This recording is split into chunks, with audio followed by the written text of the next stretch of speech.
U എസിൽ Trump അധികാരത്തിലേറിയത് മുതൽ ഒരുപാട് മാറ്റങ്ങളും ഒക്കെയാണ് വന്നുകൊണ്ടിരിക്കുന്നത്. പ്രത്യേകിച്ച് കുടിയേറ്റ നയങ്ങളിലൊക്കെ വലിയ രീതിയിലുള്ള മാറ്റങ്ങൾ വന്നുകൊണ്ടിരിക്കുന്നുണ്ട്. ഇപ്പോൾ എനിക്ക് തോന്നുന്നത് ട്രംപ് അധികാരത്തിലേറിയതിന് ശേഷം ഏകദേശം 80,000-ഓളം വിസകൾ അവിടെ റദ്ദാക്കപ്പെട്ടിട്ടുണ്ട് എന്നാണ് കണക്കുകളൊക്കെ വ്യക്തമാക്കുന്നത്. മാത്രമല്ല, പുതിയ വിസ എടുക്കാൻ ആഗ്രഹിക്കുന്ന ആളുകൾക്ക് കാര്യങ്ങൾ കുറച്ചും കൂടിയൊക്കെ കടുപ്പമായിക്കൊണ്ടിരിക്കുക. നമ്മളത് കുറച്ചായിട്ട് സംസാരിച്ചുകൊണ്ടിരിക്കുന്ന ഒരു കാര്യമാണ്, പറഞ്ഞുകൊണ്ടിരിക്കുന്ന കാര്യമാണ്. അപ്പോൾ ഇപ്പോഴത്തെ ഒരു സാഹചര്യത്തിൽ ഏറ്റവും പുതിയൊരു അപ്ഡേറ്റും കൂടി വന്നിരിക്കുകയാണ്.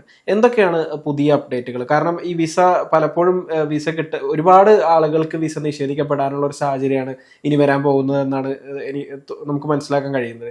എന്താണ് ഈ പുതിയ അപ്ഡേറ്റുകളെല്ലാം? US-ൻ്റെ സ്റ്റേറ്റ് ഡിപ്പാർട്ട്മെൻറ്റാണ് ഇത് സംബന്ധിച്ചൊരു അറിയിപ്പ് നൽകിയിരിക്കുന്നത്. അതായത് കോൺസുലേറ്റുകൾക്കും എംബസികൾക്കും ഒക്കെ ഒരു അറിയിപ്പ് കൊടുത്തിരിക്കുകയാണ്.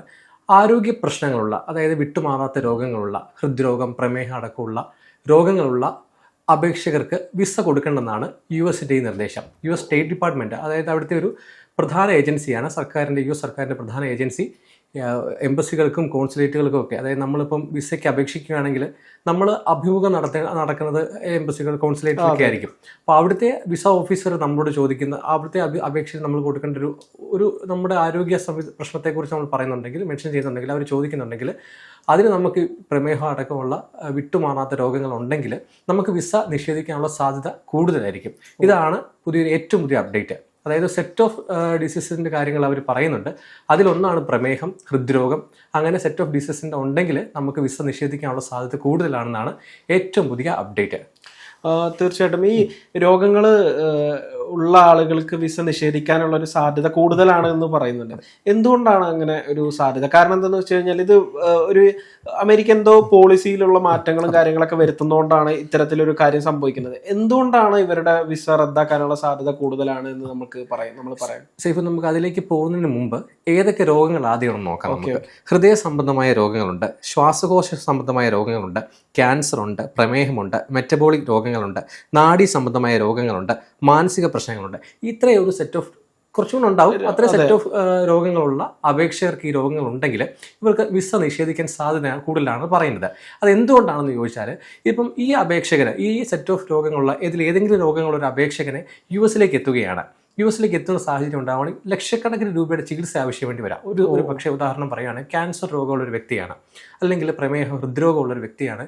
US-ലേക്ക് വിസ അപേക്ഷ നൽകി വിസ അപ്രൂവ് ചെയ്ത് US-ലേക്ക് പോകുന്ന ഒരു വ്യക്തിയാണെങ്കിൽ അദ്ദേഹത്തിൻ്റെ അവിടെ ഈ ചെലവ്, ഈ ചികിത്സാ ചെലവ് വലിയൊരു തുകയായിരിക്കും. ലക്ഷക്കണക്കിന് ഡോളർ ചെലവ് വരുന്ന തുകയായിരിക്കും. നമുക്കറിയാലോ, ഇന്ത്യയിലെയും US-ലെയും ചികിത്സാ ചെലവ് തമ്മിലുള്ള അന്തരം നമുക്കറിയാമല്ലോ. അപ്പോൾ ലക്ഷക്കണക്കിന് ഡോളർ ചെലവ് വരുവാണെങ്കിൽ US-ന് ഒരു പക്ഷേ ഇയാളുടെ കയ്യിൽ സാമ്പത്തികമില്ല, ഇയാളുടെ സാമ്പത്തികം മൊത്തം അവസാനിക്കുന്ന സാഹചര്യം ഉണ്ടാകുവാണെങ്കിൽ അദ്ദേഹത്തിന് US-ന്റെ സർക്കാർ സഹായങ്ങൾ, ഒരു പക്ഷേ അയാൾ ഇതിലേക്ക് മെഡിക്കെയ്ഡ് പോലുള്ള സഹായങ്ങളിലേക്കൊക്കെ സ്വീകരിക്കേണ്ട ഒരു അവസ്ഥ ഉണ്ടാവുകയാണെങ്കിൽ, അതായത് ഞാനീ പറയുന്നത് സ്ഥിരതാമസത്തിലേക്കുള്ളൊരു സാഹചര്യമാണ് കേട്ടോ. നോർമൽ, അതായത് കുടിയേറ്റത്തിന് വിസയല്ല, കുടിയേറ്റം അങ്ങോട്ട് സ്ഥിരതാമസം ലക്ഷ്യമിട്ട് പോകുന്നവരുടെ കാര്യങ്ങളാണ് പ്രധാനമായിട്ടും സൂചിപ്പിക്കേണ്ടത്. അവർക്കാണിത് പ്രധാനമായിട്ടും ബാധകമാകുക എന്നാണ് നമ്മൾ കരുതുന്നത്.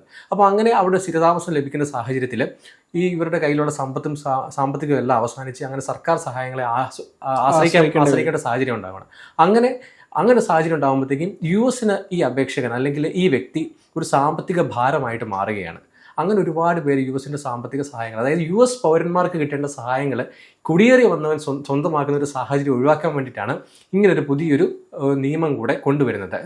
അതായത് ഉള്ള നിയമം തന്നെയാണ്, US-ന്റെ പബ്ലിക് ചാർജ് പോളിസിയാണ്. ആ നിയമം കൂടുതൽ കർശനമാക്കുകയാണ്. ഇപ്പോൾ നമുക്കറിയാം US-ൽ ആളുകൾ, നമുക്ക് ഇവിടുന്ന് പോകുന്ന ആളുകളെ സംബന്ധിച്ച് വിസയുമായി ബന്ധപ്പെട്ട് വിസയൊക്കെ എടുത്ത് അവിടെ സ്ഥിരതാമസത്തിനൊക്കെ പോകുന്ന സാഹചര്യമൊക്കെ വിലയിരുത്തിയിട്ടാണ് ഈ അഭിമുഖമൊക്കെ നടത്തുന്നത്. അതിനു വേണ്ടിയിട്ടാണ് നടത്തുന്നത്. അപ്പോൾ അങ്ങനെ നടത്തിയിട്ട് അവിടെ ഈ പറയുന്ന മാരകമായ ഈ രീതിയിലുള്ള രോഗങ്ങളുള്ള ആളുകൾക്ക് വിസ കൊടുക്കുന്ന സാധ്യത വളരെ കുറയും എന്നാണ് ഇപ്പോൾ പറയുന്നത്.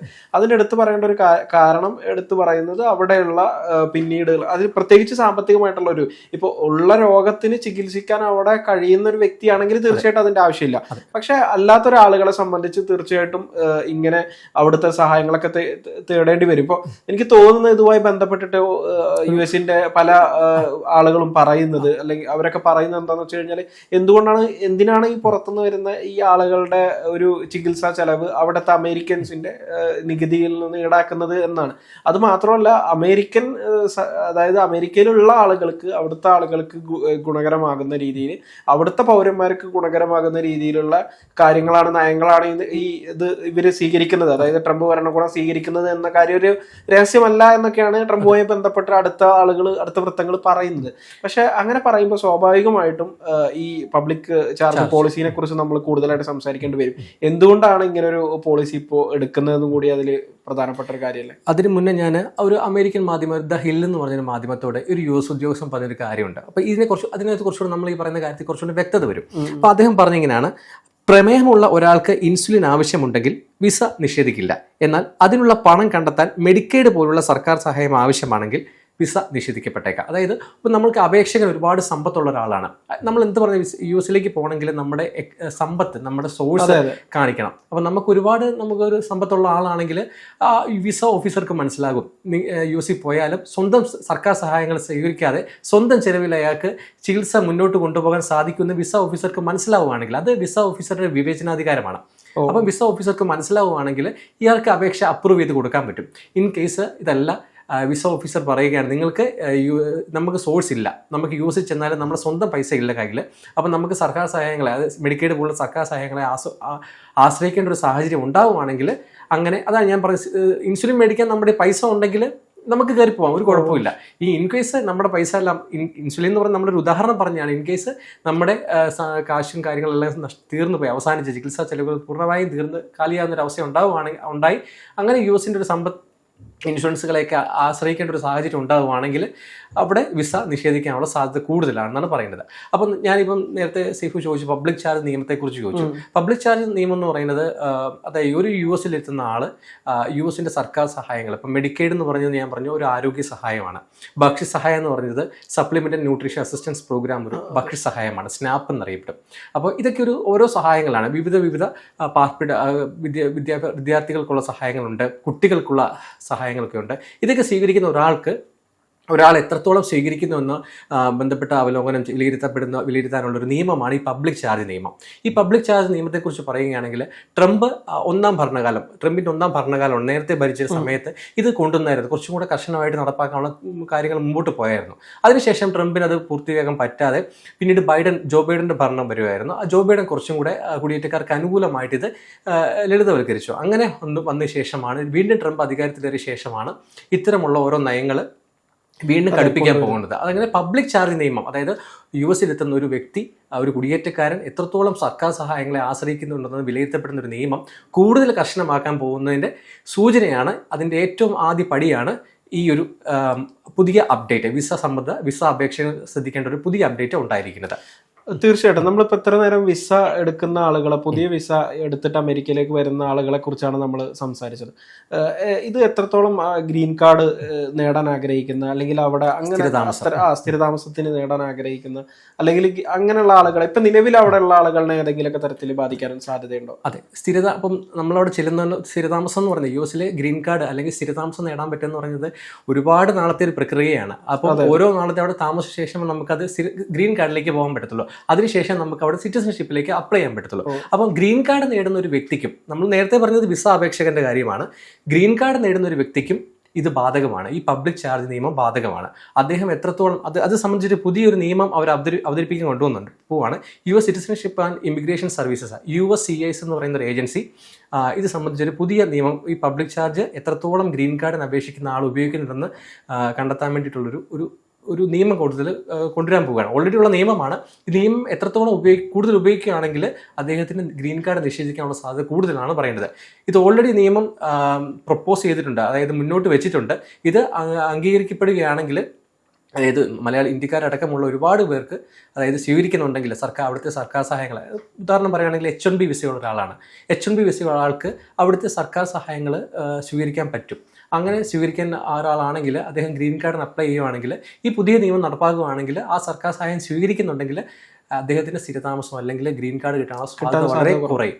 അപ്പം അതേ തുടർന്ന് ഒരുപാട് H1B, നമ്മളീ പറയുന്നത് അവർക്കറിയാവുന്ന കാര്യം തന്നെയാണ്, H1B വിസക്കാർ ഈ ഈ സർക്കാർ സഹായങ്ങൾ സ്വീകരിക്കാതെ മുന്നോട്ട് പോകുന്നുണ്ട്. എന്തുകൊണ്ട്? ഗ്രീൻ കാർഡ് നേടാൻ വേണ്ടിയിട്ട് ഇത് ഒഴിവാക്കുന്നുണ്ട്. ഈ സർക്കാർ സഹായങ്ങളെ മാറ്റി നിർത്തിയിട്ട് അവർ സ്വന്തം കാശും കൊണ്ട് മുന്നോട്ട് പോകുന്നുണ്ട്.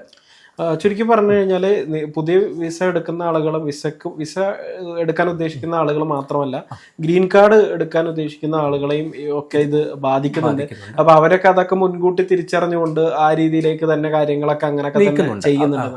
ഏറ്റവും പുതിയ അപ്ഡേറ്റ് ആണ് നമ്മൾ ആദ്യം പറഞ്ഞത്. അതാണ് ഏറ്റവും പുതിയ അപ്ഡേറ്റ്. അതെ. അപ്പൊ നമ്മളിപ്പോ ഇതൊക്കെ പറയുമ്പോഴും ഇത്രയധികം വിസകൾ അവിടെ റദ്ദാക്കപ്പെടുന്നുണ്ടോ എന്നുള്ള ഒരു കാര്യം നമ്മുടെ അടുത്ത് പറയുന്നത്, എന്തുകൊണ്ടായിരിക്കും ഇത്രയധികം വിസകൾ റദ്ദാക്കപ്പെടുന്നത്? എന്താ അതിന് പിന്നിൽ എന്തെങ്കിലും പ്രത്യേകമായിട്ട് എന്തെങ്കിലും കാരണങ്ങളുണ്ടോ? ഉണ്ട് സൈഫു. ട്രംപ് അധികാരമേറിയ ശേഷം, അതായത് ട്രംപ് ജനുവരിയിലാണ്, ഈ വർഷം ജനുവരിയിലാണ്, 2020 ജനുവരിയിലാണ് ട്രംപ് അധികാരമേറിയത്. അപ്പോൾ ട്രംപിന്റെ പദ്ധതി എന്ന് പറയുന്നത് കുടിയേറ്റം കുറയ്ക്കുക, കുടിയേറ്റം നിയന്ത്രിക്കുക എന്നുള്ള ഒരു പദ്ധതിയാണ്. അതിന്റെ ഒരു ഭാഗമായിട്ടാണ് നമ്മളിപ്പോൾ H1B വിസയുടെ പറയുകയാണെങ്കിൽ ഏറ്റവും കഴിവുള്ളവരെ മാത്രം US കൊണ്ടുപോകാൻ പദ്ധതിയിട്ട് H1B വിസ $1 ലക്ഷം ആക്കി. അങ്ങനെ അതൊരു ഒഴുകി പോകുന്നു. അതോടൊപ്പം തന്നെ 80,000 വിസയാണ് ഈ വർഷം ഇതുവരെ റദ്ദാക്കിയത്. അത് വിവിധ കാരണങ്ങളുണ്ട്. അതിൽ ഒന്നെന്ന് പറയുന്നത് മദ്യപിച്ച് വാഹനം ഓടിച്ചതുകൊണ്ടൊരു കാരണമുണ്ട്. അതോടൊപ്പം ആക്രമണ സംഭവങ്ങൾ ഉൾപ്പെട്ടതുണ്ട്, മോഷണ കേസുകൾ ഉൾപ്പെട്ടതുണ്ട്. അതിൻ്റെ ഒരു കണക്ക് പറയുകയാണെങ്കിൽ തന്നെ മദ്യപിച്ച് വാഹനം ഓടിച്ചതിന് 16,000 വിസകളാണ് റദ്ദാക്കിയത്.